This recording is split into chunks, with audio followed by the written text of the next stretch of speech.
Hi guys, this is Hirosaki. This story is all about what if Naruto had been raised by Kakashi his entire life and how would raising Naruto change Kakashi's life as well? Before we start, kindly like and subscribe to this channel and look over the description box for the author of this amazing storyline. Welcome aboard. Chapter 21, Hard Truths. Naruto had been poring over the scroll and he just couldn't decide on what to try and learn. There were so many cool things that he never even heard of. There were elemental attacks, defensive jutsus, genjutsus, but since he sucked at those, he just skipped them entirely. He was like a kid in a candy store and he just wanted to learn them all if he could. Hinata was looking with him, but something was wrong to her. All these moves were way too advanced for them, so why was the test to take this scroll if it held such dangerous looking techniques? Everyone had some type of warning to it and she was starting to worry that maybe they took the wrong one.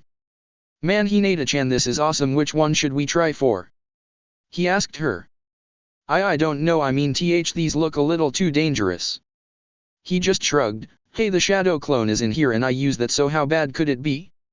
Oh, cool, something with lightning, that should be great. Wasn't he your affinity wind?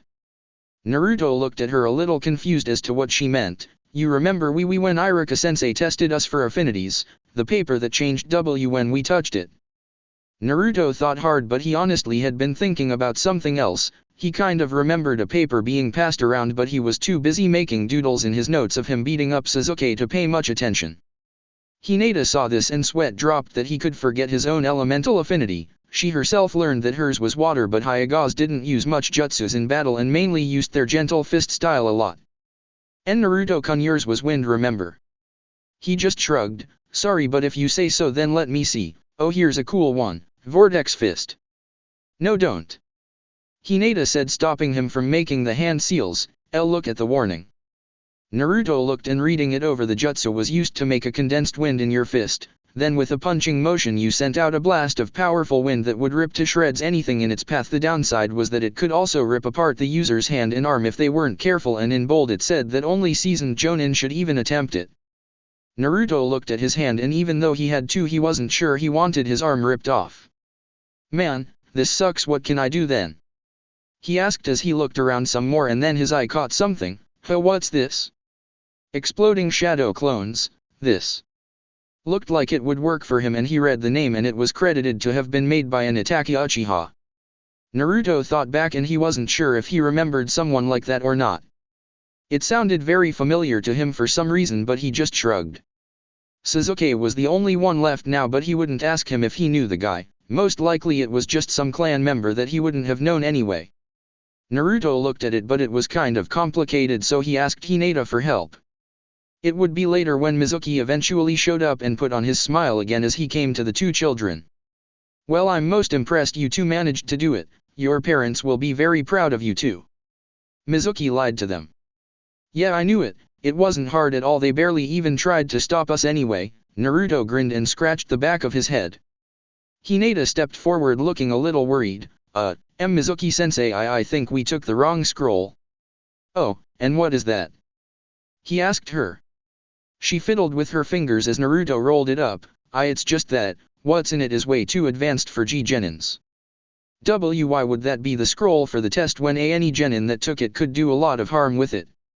Mizuki shouldn't have been surprised that Hinata had figured out something was wrong, but it didn't matter, he was going to kill the kids anyway, so it hardly mattered to him.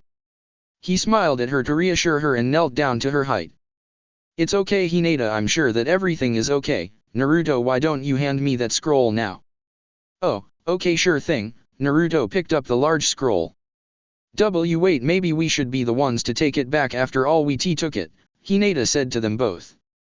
She wasn't sure, but something about all of this was wrong. Something inside was screaming it at her.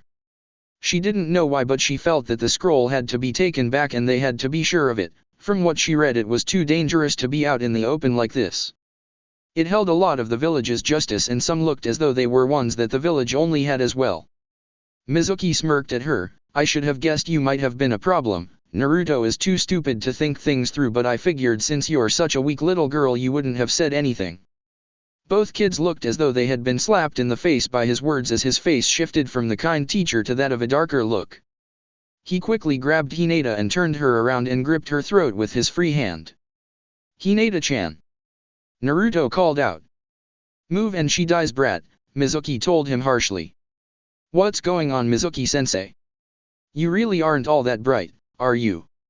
He smirked at the boy. That scroll is the forbidden scroll. I had you steal it before I left this stupid village behind so I could finally get what I deserved all these years. I hated teaching at that school while my talents were wasted, but because I'm not from some elitist clan or a noble family or some other junk like that, I was held back. Well, no more. Now I get what's coming to me and you will give me that scroll. Naruto gritted his teeth seeing Hinata's hands going to her throat for air. He couldn't believe that Mizuki had betrayed and used them like this. He thought he had known him. He had always seemed so nice, but he had used them to steal from the old man, and because he had dragged in Hinata into this, she was in trouble, all because of his stupid pride. He closed his eyes and picked up the scroll, wondering what to do, and then he thought of something his father told him many times in their training. Naruto, remember this, a ninja that breaks the rules is trash, but a ninja that turns their backs on their friends is worse than trash. I remember, Dad, Naruto thought to himself and looked at Hinata's pained face as she struggled for air. It was all his fault and he wouldn't let Hinata get hurt because of his stupidity. He angrily looked at Mizuki and tossed the scroll by his former teacher, glaring at him as it landed a few feet from the adult. There, now let her go, Naruto said to him. Mizuki just smirked at the boy and with his hand tightened his hold on Hinata's neck even more. She was frantically trying to get his hand off as she couldn't breathe anymore. Naruto saw her face changing color and saw her eyes widen in fear and pleading for him to help her. What are you doing? Stop it, you're going to kill her, I gave you the stupid scroll.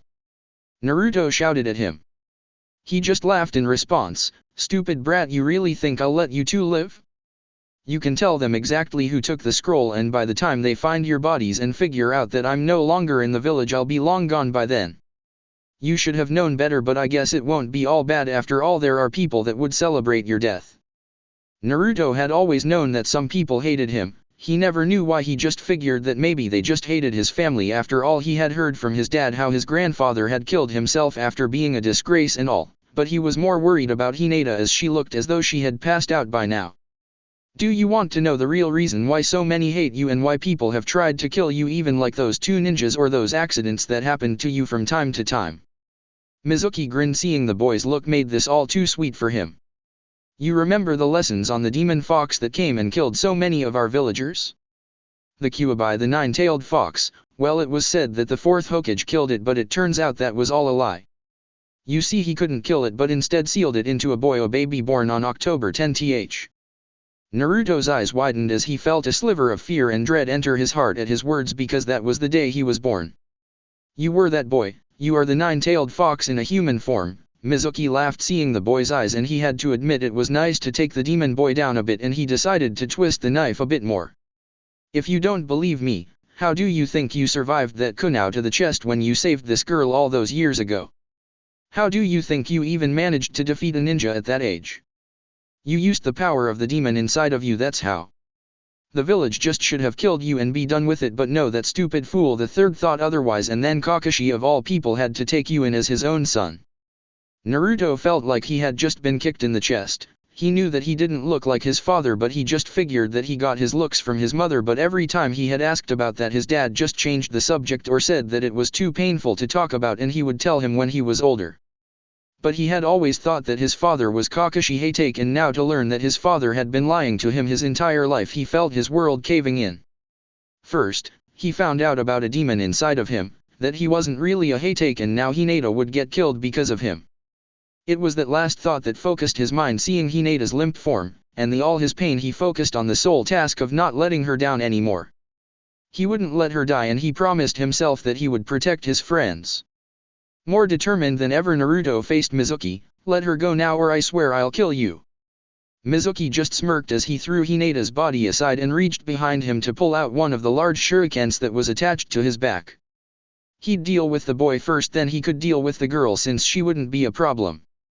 Naruto saw this and gritted his teeth as he got himself ready. He had to push everything he heard to the back of his mind and focus on beating him. Naruto formed a few hand seals, and suddenly there were several dozen Narutos now in the forest. Ha! I like to see you beat us all. Naruto shouted at him. That might have caught me off guard if I didn't already know you could do that, Mizuki said as they clones threw their weapons at him. They hit but he transformed into a log. With the substitution done, he appeared again out of nowhere and threw his large shuriken weapon into the mass of clones. He took many of them down with one move and landed in the three tops, pulling out the last one he had to his back. Pathetic, you can't beat someone with the same trick, brat. That's why I learned something new, Naruto said, making more clones as they all charged Mizuki. He only threw the weapon at them, cutting them all down to pieces. He jumped down to the Naruto left and grabbed the boy by the throat and held a kunai to his neck. You should have run, boy, and what did I say about the same old trick? Naruto only gave a small laugh. I guess I forgot to say the new move, huh? Exploding, Shadow Clone Jutsu. With that, Naruto suddenly blew up, sending the Chunin back into a tree with small burns and in a lot of pain. He held a hand to his face, feeling the pain of the explosive damage to it and to his body. He was trying to think what had happened when he heard a noise and saw Naruto walking out of the woods. Naruto calmly walked over to him, thankful that his plan had worked. While Mizuki had been focused on the clones, they covered him long enough to make a special exploding one, and with a leftover clone from the first wave he pulled his own substitution jutsu with that clone. It had been something he had been working on for his dad for the next spar, but it seemed that it worked. Now he just walked over to the man who was glaring angrily at him. Mizuki tried to speak but he couldn't get any words out. He thought that Naruto was saying something but he couldn't hear with the ringing in his ears. That was when he passed out from the pain. Naruto quickly ran to Hinata and checked her out. He held her in his arms and checked her breathing. She signed, hearing her soft breath, and he felt like crying at that moment. From nearly losing his best friend to the truth of his life, he just didn't know what to think or feel at the moment. He was totally lost and he didn't even know what to do next. He just sat there holding her close to his chest. It was a bit later when Kakashi had come to the scene. One of his dogs had been taking him in the general direction, and when he heard the explosion, he came onto the scene with Naruto holding Hinata and Mizuki looking pretty bad on the floor. Kakashi walked over to Naruto and knelt down to him. Naruto, what happened here? He didn't get a response, and that was worrying. Son, please talk to me. He told me, Naruto said and looked up at him with tears in his eyes. Why didn't you ever tell me? Why didn't you ever tell me about the fox or that I'm not your real son? Kakashi knew that he needed to have a talk with Naruto. It was obvious that his son had taken the news pretty hard and he had been meaning to tell him, but he wanted to do so when the time was right, but it looked like fate and a certain Chunin had ruined that. Hey, take home. Kakashi watched as Naruto walked silently to the couch. They had dropped off Hinata home on his son's insistence, but he had been unusually quiet the entire time, like he was now. When Hinata woke up, she had told Kakashi what had really happened, and he in turn had told the Hokage. Mizuki would be under guard at the hospital until he was well enough for Ibiki to get to work on him. Kakashi was worried for Naruto as he looked so lost the entire time, and now they were in his room sitting on his son's bed. The quiet was like nails on a blackboard to Kakashi, but he sat down next to him and waited for Naruto to make the first move. He had to wait for a bit until Naruto seemed to come around long enough to start asking questions. Is it true? Was what he said about me being a demon and you're not my father true? He asked, choking back a sob. Well, yes, and no. Kakashi said gently and placed a hand on Naruto's shoulder. Listen to me, you are not the demon, you're a hero, Naruto, because you keep the demon from harming anyone else. You're the jailer, not the prisoner inside of you. So, I don't want you to ever think of yourself as a demon, because there are those that know the truth and see you as the one that keeps us all safe. Naruto felt a bit better hearing that he wasn't a demon, but the fact he had something that terrible locked up inside of him wasn't something that he wanted to deal with. It was scary to think of that creature living inside of him all this time. Then he looked at Kakashi and pulled down his mask to look at the man who he had been his father. And, you're not my dad? He asked, his eyes filled with hurt at that. Kakashi in a rare moment pulled his own mask down, as it was a way for them to know when they were being totally truthful with each other, something to show that there were no secrets in that moment. He sighed and looked at the boy who looked so much like Minato it was scary. I'm not your biological father, no, I took you in and raised you as my own because I owed it to him to do it. He asked me to protect you and I will do that until the day I died. Naruto looked down a moment hearing that. But I soon saw you less as just a responsibility but more as family. Naruto, you are the only family I have in this world and I wouldn't trade you away for anything. In a time in my life where I had lost everyone important to me, you gave me something to help fill in that void and to keep me from a lost and lonely existence. I love you like you were my own son, and I never want you to forget that." Naruto was at a loss for words as he looked up at him, and before he knew it he launched himself into a hug with the man. Kakashi smiled and gave him a one-arm hug back, rubbing his back. He knew that this all would be difficult to him. They stayed like that for a moment until Naruto pulled himself away, wiping his eyes with his sleeve. Who were my parents if? He let the end hang there. He was going to say, "If you're not my dad," but after everything that seemed cruel to say. Kakashi knew what he had meant to say but was thankful he didn't finish. He got up and Naruto watched him leave. He came back later carrying a small box with him and sat back down. "Naruto, I want you to know that you can't tell anyone who they are, at least not yet. Your father made a lot of enemies, and if they ever found out that he was your father they would come after you, and you're not ready yet to face that. Do you understand?" Naruto nodded his head. Kakashi opened the lid and pulled out several old pictures. One was of him when he was a kid with his team and Minato. He smiled seeing Rin and Obito's faces in the picture. They had been so young back then. He handed the picture to Naruto and picked up one of Minato Namikaze with a pregnant Kushina Uzumaki. Both of them were holding each other and smiling as he gave Naruto the photo. Naruto looked at them and they seemed so happy, and looking at the tall blonde man he couldn't help but see the resemblance. It was so weird for him to see these two as his parents. But he couldn't deny that he looked so much like the fourth Hokage, although with his mask he guessed not many would suspect that. He looked at the photo of Kakashi as a boy. "So he was your sensei?" Kakashi nodded. "He was like a father figure to me after my own had died. The night he died he left several things. One of them was a note to me to take care of you, and I guess this is for you too when you were old enough." Naruto was handed a small letter envelope that looked very old. He gently opened it up and took out an old piece of paper. "Naruto, I know that this is a long time coming and you'll have grown up so much by the time you read this. But I needed to give you some last words that I wanted you to have. I'm sorry this letter isn't longer. There is so much that I wanted to tell you and so much that I wish I could have done with you, but the Kyuubi is too close and I have to go soon. By the time you read this I guess I'll have been dead for a long time. I wish I could have watched you grow up with my wife, but it seems life doesn't go as you wish it to. I hope you have had a good life with lots of love, my son, because we both loved you so much even before you were born. Your mother would sing to you all the time when she was pregnant with you and always talked about all the things she wanted to teach you. I wished she could have, but she died fighting to give birth to you. She wanted you to live even at the cost of her life, and that's why I chose you as well. By now I guess you know what I had to do, and I'm sorry I had to place this burden on you, but there wasn't another way. A newborn was needed since only that would survive and hold the demon, and I couldn't ask anyone else to do this if I wasn't. I designed the seal to allow the demon's chakra to merge with yours over time. It's my hope this will give you a lot of extra power. It is also my hope that you are seen as the hero of the village, as was my wish. I asked Kakashi hey take to look after you. I trust him more than anything to take care of our son. Naruto, know this, you are a hero and your parents loved you more than life itself, so please remember this, my son, and I know you will do us proud. Minato.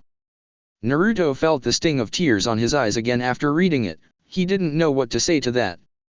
He had learned so much about his life in one night that it was just too much to take all at once. He would need time to digest this all, but the thought that his birth parents had loved him so much and that he wasn't the demon but the one holding it back gave him a sense of strength. And his dream of becoming Hokage took on a new determination as well. His biological father had placed a lot of trust in him and he would do him proud. He would become Hokage as well, just as he did, and protect this village too. Can I keep these? Naruto asked Kakashi. Only if you keep them safe and out of sight for now, he told him, and Naruto nodded his head. Kakashi was about to leave when Naruto spoke up again. You know, they may have been my birth parents and he may be my father, but I don't know him. Naruto said softly and then looked up at Kakashi. He was never there for me when I was scared or hurt or lonely. He never made me laugh or took me out for ramen or trained me. He never told me stories when I was little or took me to the park to play. Yeah, he was my father, but you're my dad. You always have been and you'll always be my dad no matter what. Kakashi smiled as he ruffled Naruto's hair and the young boy grinned up at him. I'm glad, because even in all the ways that matter you are my son. Thanks Dad, Naruto said softly. Well, it's been a long night and you got a big day coming up, remember? Kakashi said, and Naruto knew what he meant. In a couple of days they would put him on a team. He couldn't wait for it, but he was also dead tired. He could see Hinata tomorrow and check in on her as well. He hoped that she was okay. He put the letter and photo back into the box and placed it on a shelf in his room as he got ready for bed. Kakashi watched him by the door and gave a soft smile. He knew that Naruto was keeping things inside. He always did that to prevent others from worrying. He just hoped that he would be okay. This was a lot to put on his shoulders. He was a strong boy, but even the strongest blades can break eventually. He walked off hoping that Naruto would eventually be okay and hoping that Ibiki would have a lot of fun with Mizuki and wondering if the man would let him join in at one point. After all, the man had tried to kill his son and frame him for a theft as well. Chapter 22, Choosing the Teams. Kakashi had just left Naruto and ran a hand through his long silver hair. It had been a long night and he hoped he would be able to get some sleep since he had a meeting tomorrow with the other Jonins about the teams. He mentally shrugged. He could always sleep in. At any rate, there were some pluses to constantly being late and people expecting it. He was about to turn in when of course someone was at his door. He sighed in irritation at who would come to their home in the dead of night and walked over and opened the door. There stood Anko of all people, which was a surprise for him. "Hey Kakashi, She stopped dead in mid-sentence as her eyes widened a bit. She at first thought she was at the wrong house because the person that opened the door was the most handsome man she had ever seen. His face was practically perfect, a strong chin, perfect lips, flawless skin that almost made her jealous, and even though one of his eyes were covered she could see someone that could make any woman's head turn. "Anko, what is it?" The man spoke. It was then that she realized that this was Kakashi. He had his mask down and she was seeing his face for the first time in years. She had finally seen it and she was totally taken aback by it.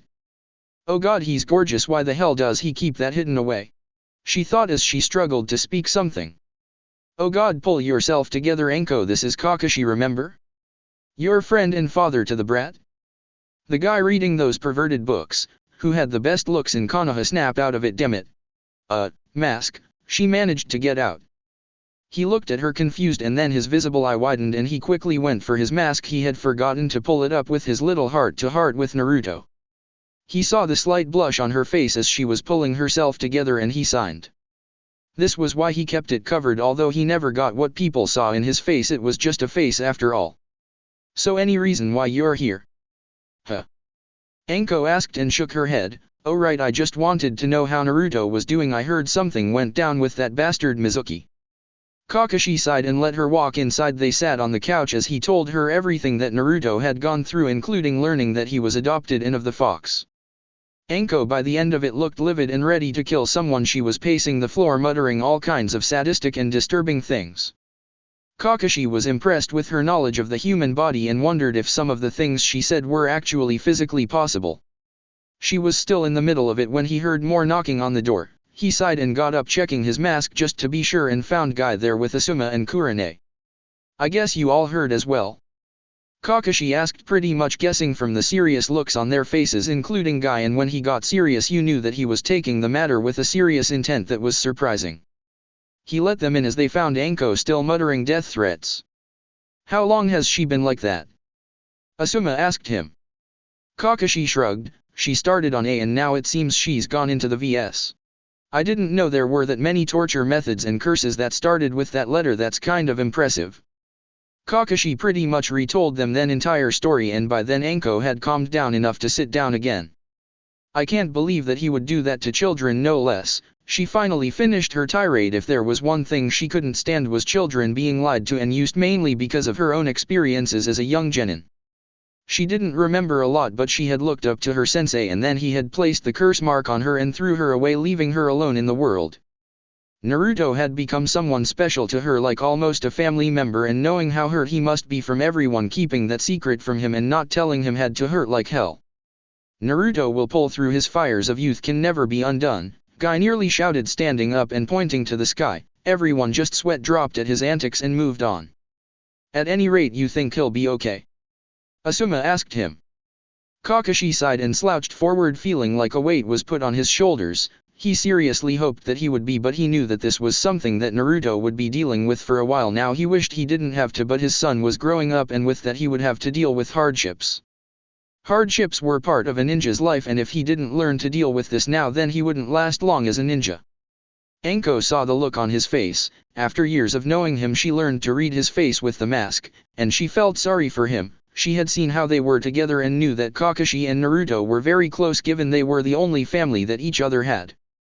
She felt jealous at times seeing how close a bond they had, and she couldn't remember having something like that in her life. But seeing him now, she saw how worried he was with him. So, she got up and sat down next to him and placed a hand on his shoulder. He looked at her and she gave him a weak smile. "Hey, you know the brat, he's a tough little kid and he'll pull through." Kakashi smiled under his mask and nodded, although Kurane gave Anko a slight look, wondering what prompted that, and would ask her later. They stayed for a bit longer and eventually they had to make their leave. They all just wanted to check to make sure that Naruto was okay. The boy had a way of making friends and they all couldn't help but like the kid for various reasons.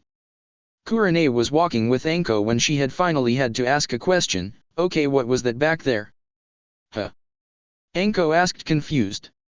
"Don't me, I mean what was that back there with Kakashi?" "Oh, that." Anko blushed a bit, but only for a second before grinning. "I saw it." "Saw what?" It what?" Kurane said, getting very annoyed at the moment. Anko rolled her eyes. It. I saw his face." Kurane stopped in her tracks hearing that. She had been trying to see under that mask for years, and Anko said she had seen the famous face of Kakashi. She saw that she was being left behind and quickly ran up to her friend. "You're kidding." "Nope," she said smugly. "Well, what was it like?" Anko thought back and the blush came back. "Oh god, he's the most handsome man ever. Why the hell does he have to hide that thing? I mean, it's a crime against all females that he should do that." "You're exaggerating things, right?" Anko just shook her head. They had all heard the rumors about the face. They all heard all the stories from people who had claimed to have seen it. It was one of the reasons that there were many females trying to see what he looked like. It didn't hurt that he was famous, very skilled, and apparently a good father as well. So of course, there were some females that would love to jump at the chance with him, and she had seen him on a few dates, but none seemed to last. She got the story out of Naruto one day that some of the ladies didn't seem to like him much, and Kakashi pretty much dumped them after that, so apparently if they couldn't accept Naruto to Kakashi, that meant they weren't worth his time. That was good, since it showed that even though he was a bit of a perv, at least it showed that his son came first. Kurane noticed how quiet Anko had gotten, and in all the years she had known her, she knew that a quiet Anko meant something bad was going to happen, or she was really deep in thought about something. She also caught the blushing she had done thinking about Kakashi's face, and somewhere she wondered if Anko was attracted to him now. Of course, Kakashi, even with the mask, had this thing about him that was strangely attractive, but she could never live with someone that read those filthy books. Besides, lately someone else had been on her mind, but she pushed those thoughts aside. She knew that Anko dated now and then, but nothing major ever came out of it. Usually, one-night stands or the guy just didn't measure up. Kurane had a small smirk as she hoped that maybe she could push things along. After all, both Anko and Kakashi were single, and Anko already liked Naruto as well, so why not? Kurane might also be mistaken, and she planned on watching to see how the two interacted. If there was any indication that the two might be attracted to the other, she would help push them together, but if not, then she would just let it go. She didn't want to mess things up between two friends after all. "So, you think he's good looking, huh?" Kurane asked. Anko felt her cheeks burn again. "Okay, yeah, he's a stud, but not like I can do anything about it." "Too bad then, although I wish I had seen it, since I've always wondered myself what he looks like." Kurane asked, and Anko went into a very detailed explanation about what she had seen. Kurane was impressed that she remembered so much in such a short time, but it made her wonder two things. Could Anko have started to crush a bit on the masked man, and was Kakashi's face really that handsome? Hokage's office. The Jonin were gathered inside of the office of the Hokage, as well as Iruka, as he was now the only teacher for this year's graduates, as he was the one responsible for telling the kids their teams and giving any helpful insight he could into the children. So far, the meeting had been going well. They were discussing the kids and they were trying to form them into good teams. It wasn't until an hour later that Kakashi walked in with his book in his face, of course. Everyone expected this, since every team he had failed, and they were either sent back or had quit being ninja altogether. Normally he just skipped this meeting and hardly ever came, so it was a bit of a surprise to some that he even bothered to show up, but a few others knew that since his son was in this year's class, he would come to the meeting this year. Most of the children were already picked and now it was down to Kurane, Asuma and Kakashi to choose their own teams as well as a couple of other jonins. Alright, before we go on, there is something that the council wanted to be done. The Hokage sighed at this. The council never usually bothered with this, but this year was a special case as the last of the Uchiha clan would be graduating and he needed to be trained when his bloodline showed itself, and there was only one man left in their village who could teach Sasuke what he needed to know. A few on the council had even suggested that the boy be placed as a ninja without the standard test administered by the Jonin sensei. Of course, the Hokage put that down as he would have to prove himself like any other ninja regardless of his clan's name. Although the fact that Kakashi had failed everyone had a few on the council on edge and worried that he would fail Sasuke too, but Kakashi might be tough with his bell test, but it was a good test nonetheless. Kakashi, the council wants you to train the last Uchiha so you get him, Sarutobi said to him. Kakashi thought about it. No, I don't think so, he's not my style. The silence in the office was deafening as the Hokage's pipe fell out of mouth. Kakashi, you can't refuse this, the council wants you to train him. I was under the impression we get to choose who our genins will be. If that's not the case, well, I don't really see him passing my test. He paused long enough to let the hidden threat of failing him outright hand in the air, at least just long enough for it to sink in, or he could pass if I could team him up with a couple of students that could ensure his success. The Hokage had to smile a little at the little game that the masked man was playing. He was deliberately trying to stack the deck in his favor for some reason. He had an idea, but given the council would be very unhappy if Kakashi refused to train him or failed him as well, that just brought on too many unpleasant memories as it was. He might as well give the man what he wanted. Kakashi was good and he had never taken an interest in the selection of the genin before now, so he was curious as to what he had planned. Alright, who do you want to have him paired up with? Kakashi looked like he was thinking hard, but he had been planning this for weeks now as he grinned under his mask. He had a feeling that the council would make him train the Uchiha boy, and so he started to think up a plan. It was fairly simple really, but he had to come up with a few arguments and counter-arguments just to get his way. He was glad to see that the Hokage was playing along, and Kakashi had a feeling the old man knew a little about what he had planned, but Kakashi would bet a week's pay not all of it. Naruto Hatake and Sakura Haruno. What? Several voices rang out as well as a few other shocked expressions. But you can't have Naruto, he's your kid, isn't there something against family in the same team? One of the ninjas asked. That's right, Akunoichi said with him. That's my offer, take it or leave it, Kakashi shrugged. A bit unfair, ain't it, Kakashi? Asuma asked with a smirk on his face. He had already liked the trio he had gotten, figuring that he could remake the solid team that their parents had been after all. But this sounded a little overkill in his books. You get the top two boys and the top scoring girl. That's hardly fair to the other teams, Kakashi, Kurane stated to him. Are you two willing to give me someone in return then? Kakashi asked them, and both of them shared a look with each other. Kurane had a solid team that was going to be great for tracking and stealth missions. With the bugs of Shino Abarame he could track as well as be very dangerous in battle. The same could be said for Kiba and Yazuka and his dog. With Hinata Hyuga she got the power of her eyes, and together they made a very specialized team. She could let Hinata go, but in all honesty, she had met the shy girl through Naruto a few times, and the young girl needed a mother figure in her life as well as someone to help her out. The two boys she might be able to offer one, but it would throw things off, and she got the feeling that Kakashi was only willing to trade Sakura. Although the girl from the reports might be good for Genjutsu, a team with two girls and one boy was usually a very odd mix. She sighed, knowing that any trade would weaken what she had planned for her team. Asuma was pretty much on the same train of thought. He didn't want to give up any of his three that he got either. Kakashi, this is highly unorthodox, you realize this? The third asked of him. Kakashi nodded. I know, but I have my reasons. You see, I've had numerous kids try out and all fail. Some had one that had talent while the others didn't have any, or something akin to that. Now here we have a team of 3 of the top students, and I ask you, if any team can pass my test, what better team than those 3? He asked the room, and although many weren't happy, he could see that a few found some logic in that. Besides, I want to make a special squad, Kakashi continued on. I want to make a team that could be a front-line strike force, a team that goes into the thick of things and shatters the enemy force for the rest of us. A team that can go in, get the job done and get back out alive. The third was interested in that those types of teams were rare. In fact, the last team that had been like that was the legendary trio the Sun-In, made up of his former students. They had been an awesome force before they had been shattered apart. One went to the side of darkness for power, the other lost her will of fire with the deaths of the two closest to her, and the last seemed lost with no direction anymore. It was said what had happened to his students, but when they had been together, they had been a legendary team that could not be beaten. He looked at Kakashi, wondering if he could remake such a team. They were at peace, but he knew that war would one day come again. Although he didn't want to live long enough to see it happen again, he had lost much in that time and he didn't want to see his people suffer through that again. But if war did happen, a new trio such as that would be needed. He gave it much thought before raising his eyes to Kakashi's. "Very well, you have your team, Kakashi, but I expect great things from them," he told the smiling Jonin.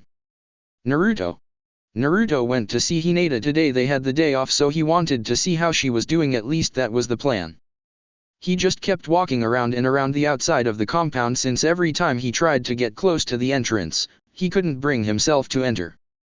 So, he just kept circling the place over and over again. He just didn't know if he could face Hinata or her family. He stopped and sighed, wondering what he should do. He wanted to see her, but he was afraid of seeing her as well. Damn it, why does things have to be so hard? He thought to himself. I mean, first I find out about a stupid demon stuck in my gut, that I had another dad and mom, that it was that father that put this thing inside of me, and I might have just pissed off my best friend's family by putting her in danger. I either have the worst luck in the world or I'm cursed. He looked up to see the faces of the past Hokages on the mountain and looked at the face of the fourth. He had always been fascinated by that one for some reason, and he guessed now he knew why. He had been thinking about this all the time. How many people knew who his father really was, who knew about the demon within him, all the lies and half-truths that people told him his entire life. It was hard to know what was real and what had just been an illusion. Are you going in or not, Naruto? He jumped at the voice that sounded slightly annoyed and jumped to see Neji there on the wall sitting down looking at him. How long have you been there? Naruto demanded. I've been watching you with my eyes for at least 4 walks around the compound, and so before I got dizzy, I decided to see why you haven't come in to see my cousin, since I know that's why you're here. Neji replied to him. Naruto cast his eyes down to the ground. I wasn't sure I would still be welcomed. I mean, aren't you pissed about what happened? Neji of course heard the story from his father, and he had talked to Hinata about events to see what had happened.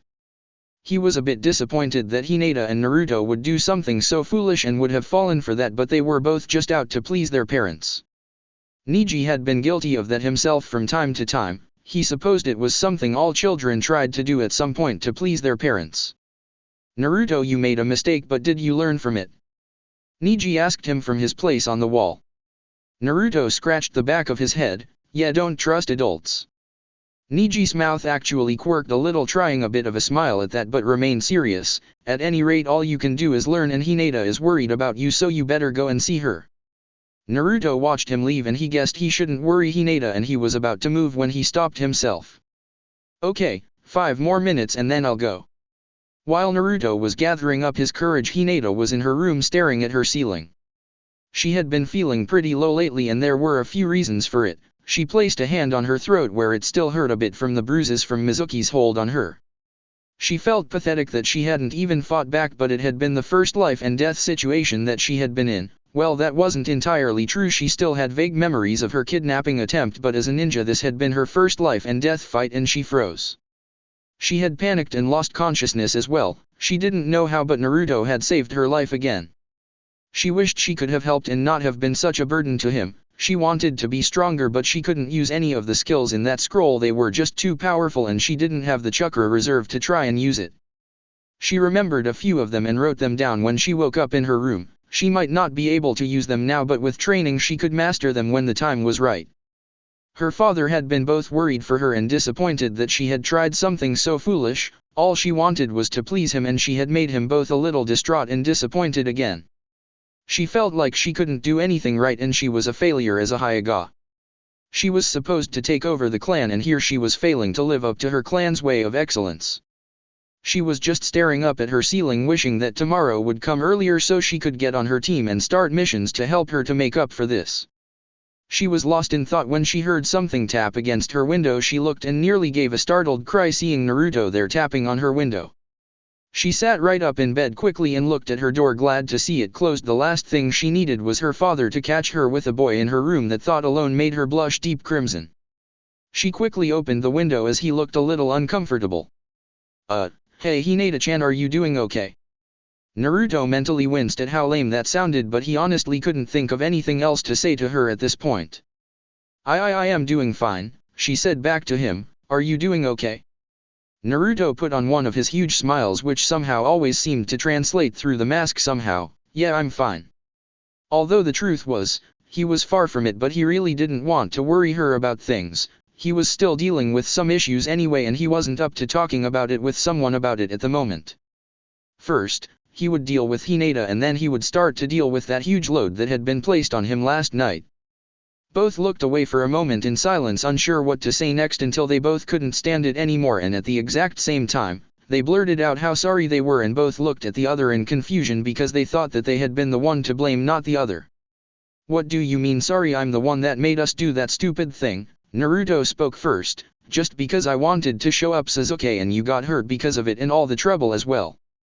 Not to mention I bet your dad is kind of pissed at me for putting you in danger like that. And no, it's not like that, she quickly told him. He's not angry, he knows that it was Mizuki's fault, but I'm just sorry that I couldn't help you. I just froze and I was useless. I thought I was stronger than that, but I'm just weak.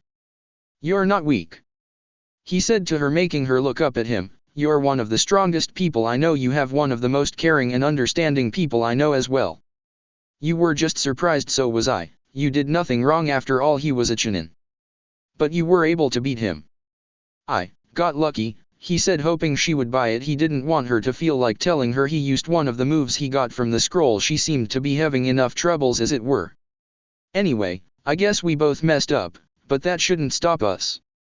We're ninjas now, and we just have to learn from this and get better and stronger. Hinata smiled at his words. He always had a way of inspiring her and others. She wasn't sure why he had such an ability, but it was one of the reasons she cared for him so much. He also made her feel stronger and more confident as well. She was about to say something where there was a knock on her door. She jumped, and the sudden realization that Naruto had snuck into her room. She was in enough trouble, and if her father learned that she had boys sneaking into her room, even if this was totally innocent, it wouldn't look good. Naruto, you have to hide, she said quickly, blushing deeply as she pushed him into the closet. He didn't know what the big deal was. He had been in her room before, but then she explained it and his face grew a little red himself. He hadn't thought of it like that, and it would be a little awkward seeing as he did come through her window, avoiding everyone in the home. See, come in, Hinata called out. Hanabi walked in, looking around, wondering what all the noise had been about that she had heard. She had knocked several times and she had gotten curious what her big sister had been up to. She had on a small smile as she walked into the room, making a point to look around, making Hinata sweat a little. It is going to be lunch soon, as I was told to tell you that it would be in the main dining hall today, Hanabi said. Oh, okay, I'll be there, Hinata said, even more nervously than usual. Hanabi was about to exit the door when she stopped and smiled. Oh, and I hope you don't start hiding boys all the time, since I doubt the father would like them much and wouldn't like the idea of one of his daughters doing something inappropriate, right Naruto and I-san? There was a sudden sound of someone's face falling in the closet, and Hinata's mouth hung open like a fish by the time her little sister left the room, trying not to giggle at the reactions. Chapter 23, Team 7. It was the day that everyone was waiting for. The day the teams would be made known to them, and everyone was eager to get to the academy and see where they would be placed. Naruto, of course, was no exception, as he had blown through his kitchen, past his father without eating. Kakashi was so surprised that Naruto had actually skipped breakfast, but he figured he was going to stop by the ramen stand first. Normally he wouldn't let him, but it was a special day after all. Turns out that was exactly where he went, and after that he went over to Hinata's to walk her to school like normal. He was still a little uneasy about walking into her place, but so far no one seemed to be glaring at him, although Hanabi kept grinning at the two of them, making both of them uncomfortable. So, they were on their way to school, with Naruto talking the entire time on what possible teams they would be put on. And Naruto-kun, do you think we'll be put onto the same team? She asked him. She was hoping that they would be, since that meant she would get to see him all the time and go on missions together. She always had her own little dreams of the both of them working together on missions, and of course most of those dreams ended with them alone together sharing a moment. One that she really remembered was one where they had been older and were in a forest. They were tracking someone and they came to this beautiful grotto and Naruto had taken her in his arms and told her how beautiful she was and then he kissed her. She blushed a bit remembering those dreams, they were always her favorite. Naruto thought about it, he wouldn't mind having Hinata on his team. She was his first real friend he ever made and he admired her skills. She was preferable over some of the others like Sasuke. He really hoped he wasn't on his team since they could only stand each other for short periods anyway. I think that would be great, Hinata-chan, we would kick major ass, I just know it, he said happily and she smiled at that. Then Naruto's face got a bit more serious as a thought hit him, they might not be put on a team after all, and if that happened, he wouldn't be able to see her every day like he had been. They would only get to see each other when they didn't have missions to run, and who knew how that would work out. Hinata-chan. Why yes. What if we're not on the same team? He asked her and he saw her face fall at that news since it was something that could happen.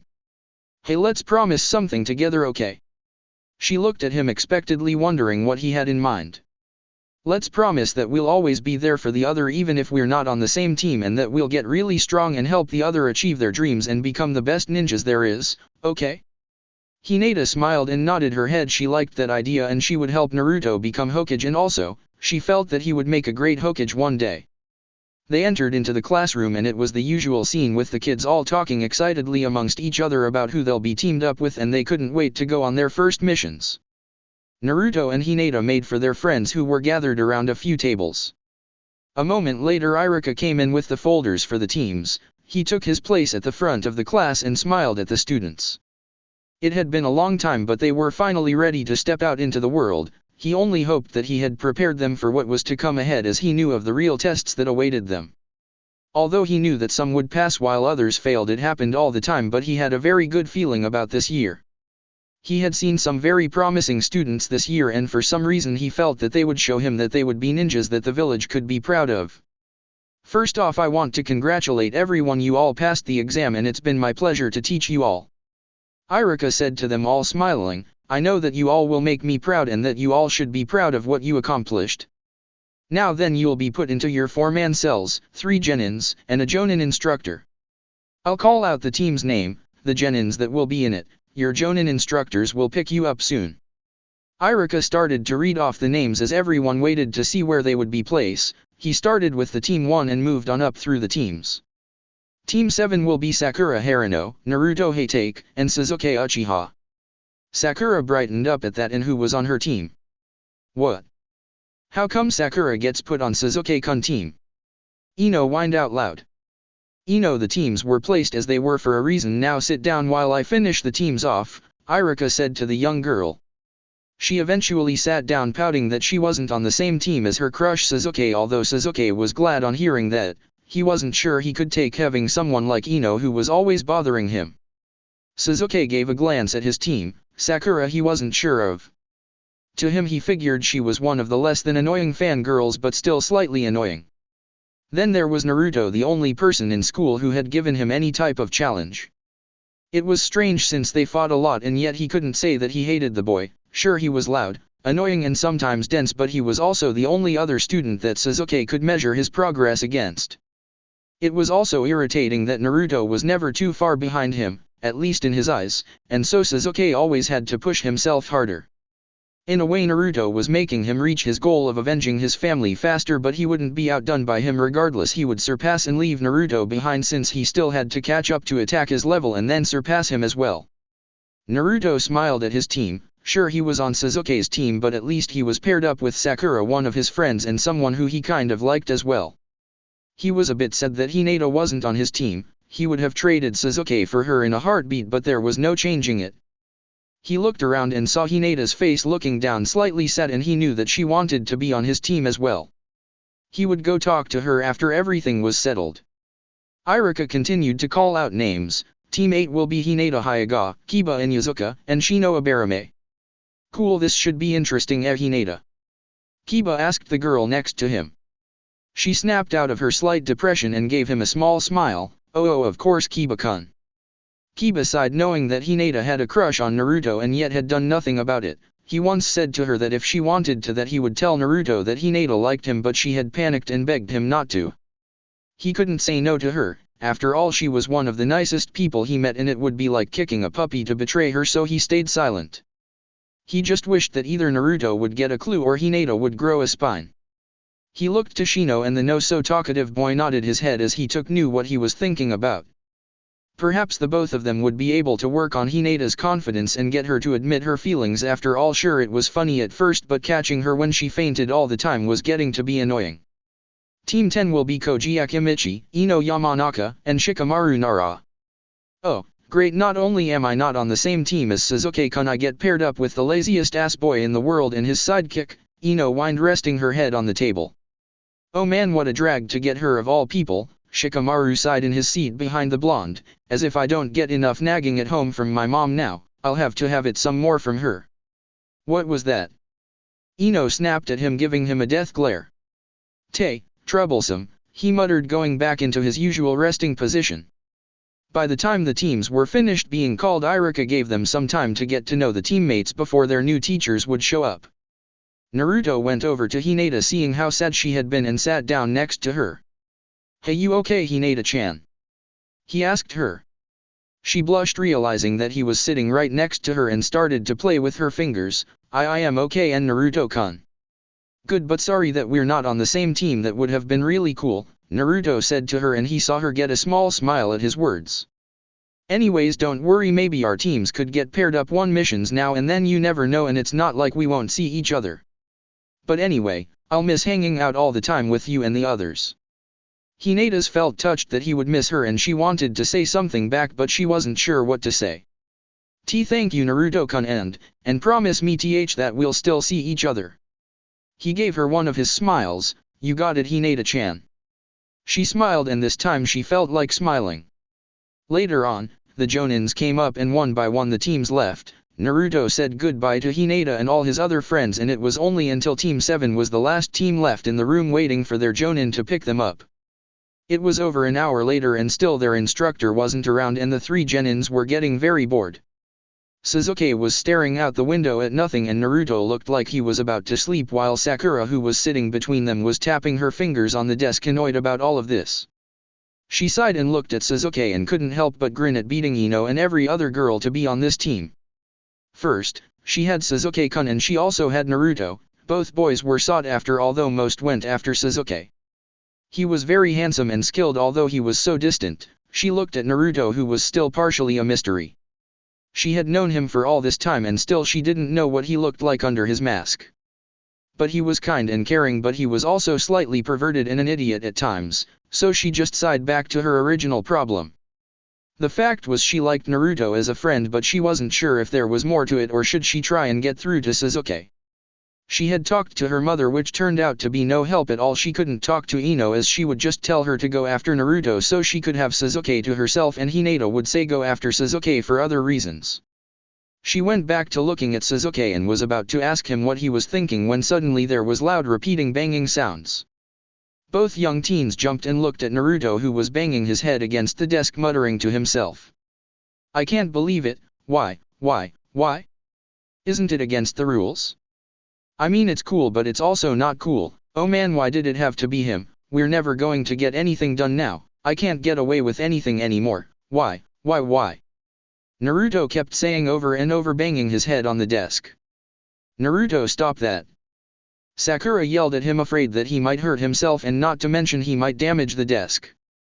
Naruto, what the hell is your problem? Sasuke asked him, annoyed by his behavior. In all the time he had known Naruto, he just could never figure the boy out. He had so much potential but wasted it all acting like a child and goofing off. It was also one of the reasons why it irked him how Naruto kept up with his skills while like that, and Sasuke trained hard most of his free time. He needed to be stronger, and although he never said it, Naruto had always pushed him to newer limits. It was the only reason the blonde masked idiot was a rival for him. In their sparring matches, Naruto would always use some wild and unpredictable style that seemed at times polished skill, or just wild movements that had no finesse to them at all. He actually secretly enjoyed those matches because Naruto always changed things up and it never got bored, unlike the others. Kiba was all power and kept coming at him head on with brute strength. Shikamaru had never been a challenge. Koji had strength but didn't have the speed like Kiba did, so he was even less of a challenge. Everyone in the class never made him work with the exception of Naruto. After all the years, all the challenges and all the insults, he still didn't know what it was about Naruto that made him so strong.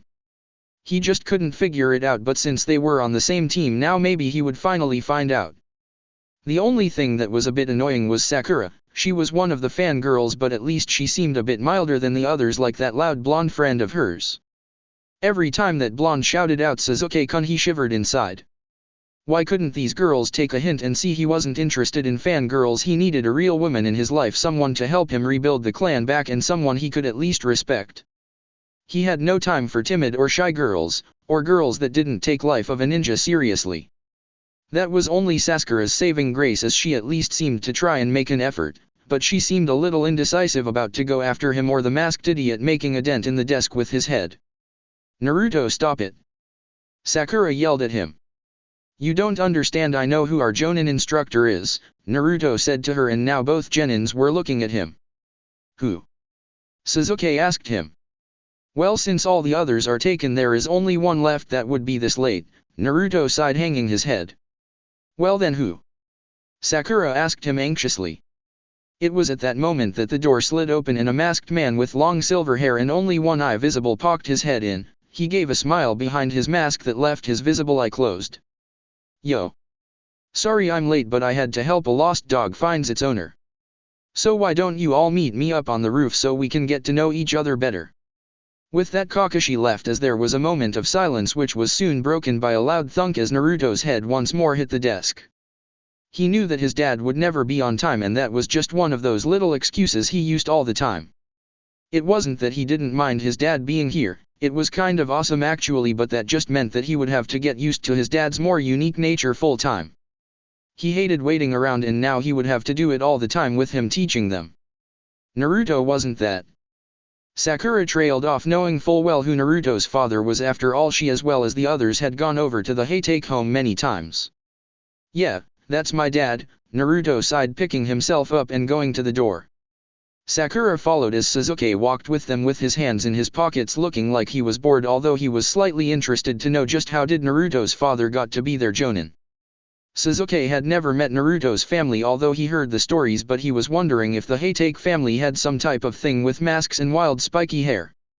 They made it to the roof and the three sat down across from their new sensei as he was leaning up against the railing. Kakashi looked at the three students, and for a moment he was taken back to his own Genin days. It was kind of strong to see how history repeated itself. He could already see Sasuke as the serious one in the group like he had been. That would be something that he would have to work on with the boy. Seeing Sasuke brought back memories of his own youth, and Kakashi really wished he hadn't been so serious all the time. He could have had a lot more fun and a better childhood. He mentally shrugged that off. You couldn't change the past, so it was best to learn from it, he figured. Next, he looked at Naruto, and he already knew that his son would be the Obito of this group. He was actually glad for that, since it would help balance things out and keep things interesting. Although unlike Obito, at least Naruto had a good work ethic and always liked to train and learn more practical ninja skills. Sometimes he was like a sponge with that, especially with ninjutsu. He had met Sakura a few times but didn't really know that much of her. He had seen her fiery temper a few times and her calm manner as well. She was like Rin, only she seemed a little less secure about herself, so that was something he hoped to help her with. Not to mention, from her file she had book smarts and very intelligent, but her other skills were just basic. Now then, why don't you all tell me about yourselves so I can get a good handle on you and for each other, and yes Naruto, you have to do this too. I know you well enough, but it's for their benefit as well. Kakashi added in seeing that Naruto was about to say something. Kakashi-sensei, why don't you start so we can get an idea? Sakura asked. Kakashi nodded his head. Well, let's see, my name is Kakashi Haytake. I like a lot of things and don't like some things. My dreams are really none of your business and I have few hobbies. The three Genin's sweat dropped at that, since they didn't learn anything out of it. That is until Naruto decided to fill in some blanks. He loves his perverted books and reads them all the time, and I think one of his dreams is to have them all done into a movie. He's one of the top Jonins, has a rivalry with another named guy, and he one day wishes he can beat a 12-year-old at cards. He smirked at that last bit, seeing Kakashi give him a parental glare at that. Naruto knew that his dad would get even with him for that one later. He just sighed and looked at Sakura. Okay, fine, then you're up. Sakura Haruno, I like flowers and my friends. I want to become strong to protect them and to be the best kunoichi that I can be. And as for dreams, well, I kind of like. She trailed off as she was sitting between Naruto and Sasuke, and her eyes darted between both boys as she blushed. Kakashi had to chuckle at that. Alright emo boy, you're up, Kakashi said to Sasuke.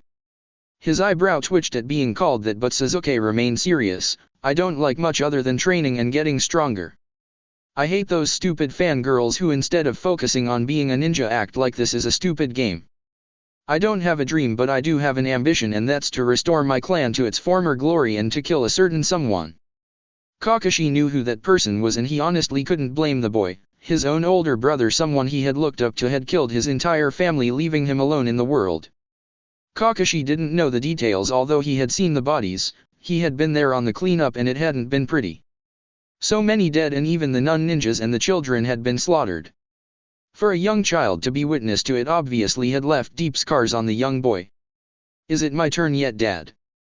Naruto yelled out. Yes, but while we're on the clock I expect some respect, Naruto, Kakashi warned him, and Naruto nodded his head. Naruto, hey, take, I like ramen, training my friends, and I'd do anything to protect those close to me. I hate bullies and people who think they're better than everyone else, and my dream is to be the greatest Hokage of all time. Kakashi I smiled at that. He had heard it all the same, but Naruto always seemed to get really excited about it just the same. After that he felt that he knew enough about them. Anything more he could learn over time as he got to see underneath the underneath with them. Okay then, now that's out of the way, it's time for me to tell you about the real genin test. Kakashi grinned.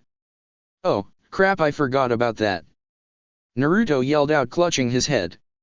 Given that his dad had told him about how there was a real test after a genin was graduated, and if they failed, they were sent back. He had been so focused on passing the academy that it slipped his mind. And now he was very worried that his father was giving the test to them. What test? Sasuke asked.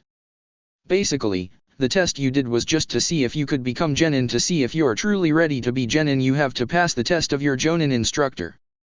If you fail, well, you get sent back here for another year. Some have quit after my test, and others are used as non-combat ninjas like courier or working in administration or something else like that, since not all ninjas are used in combat after all. So, then I want you all to go to training area 7, be there at 5 AM, and I don't want you 3 to eat since you'll most likely throw up anyway, and I'll be watching you, Naruto. Kakashi smirked before he disappeared in a puff of smoke. He's not serious, is he? Sakura asked Naruto, but she saw the color drain a bit from his face, at least the part of the face that she could see. HN, how hard can this be?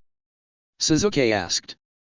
I think pretty hard, Naruto said, scratching the back of his head. For years they've been trying to get him to take a genin team, but my dad has failed every single group that they sent him. He has a dem scoreboard on a tree out back, and every time they fail, he puts another notch to it. Wait a minute, I think I saw that tree last time I was over at your house for you last birthday. Sakura remembered once seeing a tree with lots of marks on it, but wasn't sure what it had been for. She had meant to ask but had forgotten when the party games started up and Ino had dragged her to be with Hinata with a game of the boys against the girls. Yeah, he's never passed a team, and I mean never. He's got the longest record of doing that too. Naruto sighed, knowing that things wouldn't get easy for them. He knew the kind of training his dad could do when he was motivated to actually train.